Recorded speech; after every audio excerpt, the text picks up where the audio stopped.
Hello everyone, I recently booked a trip to Washington DC for my family and discovered a way to save extra points. When you are booking a flight with points, you may run into a few restrictions that wouldn't exist if you booked that flight in cash. In this case, on my return flight, there were only 2 award tickets left at the 5,300 point price, but I needed to buy 4 tickets. So if you are trying to book flights for more than one person at a time, I recommend you change the quantity of tickets to see if that changes the price. In my example, when I selected 4 tickets, the price was 8,300 points per person. When I then did a search for 2 tickets, the price was 5,300 points per person. I ended up booking 2 tickets at 5,300 points per person and then did a separate booking for the other 2 people and had to pay the price of 8,300 points per person. I haven't seen this on JetBlue yet, but I know on Air France when I was looking at a flight to Greece in points, they only had connecting flights available, but then when I looked at flights to book in cash, they had all these non-stop flights that were magically available. So just make sure even if you need to or intend to use your points that you still check what options are available when paying in cash, especially for international flights because sometimes the taxes are kind of close to the cash ticket price and you might as well just pay cash for a smoother travel experience and you'll get to earn points for next time. And also make sure you book 2 one-way tickets instead of a round-trip ticket. If you need to change your flight or make any edits, you'll feel better about only needing to change one way. I also checked Delta to see if the tickets would be cheaper even though they never are. A one-way ticket on Delta for the same date was more than double what JetBlue was charging, and I also think it's interesting because when transferring your Amex points to JetBlue, you're only getting 200 JetBlue points for every 250 Amex points you transfer, and even with that, it's still cheaper to fly JetBlue. Now, when it came to transferring points, I already had 30,000 TrueBlue points that I transferred I think in November of 2023 when JetBlue had a transfer promotion. It's usually recommended that you only transfer the exact amount of points you need because once you transfer your points to an airline or hotel, you can't get them back. However, I knew for a fact I would use these points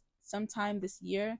I was actually saving them for a trip later in the year, but I just can't sit still these days, so I decided it was time for a trip, and so here we are. Even though I already had 30,000 points in my JetBlue account, I still needed to transfer more points over, which honestly with Amex is a pretty easy process. The points were available within 5 minutes, and the only thing you should be aware of if you're new to booking flights with points is you do have to pay excise tax when transferring your points over, and the more points you transfer, the more taxes you will pay. One time I paid around $50 just to transfer the points, and it's something that you need to keep in mind. There can be a few unexpected and sneaky fees when redeeming your points. This is why I actually like having my business SkyMiles card because I get to earn SkyMiles that are already in my Delta account, so I don't have to pay to transfer points, and it's always nice to have 2 pools of points. So if you can justify having another card, it might be worth exploring. For example, if you are like me and 99% of the flights you take will be on JetBlue, you might want a JetBlue card that will give you extra benefits that Amex won't, such as a free checked bag, and you can earn your JetBlue points and not have to worry about losing value when transferring them and paying taxes. And then you can use your Amex points for international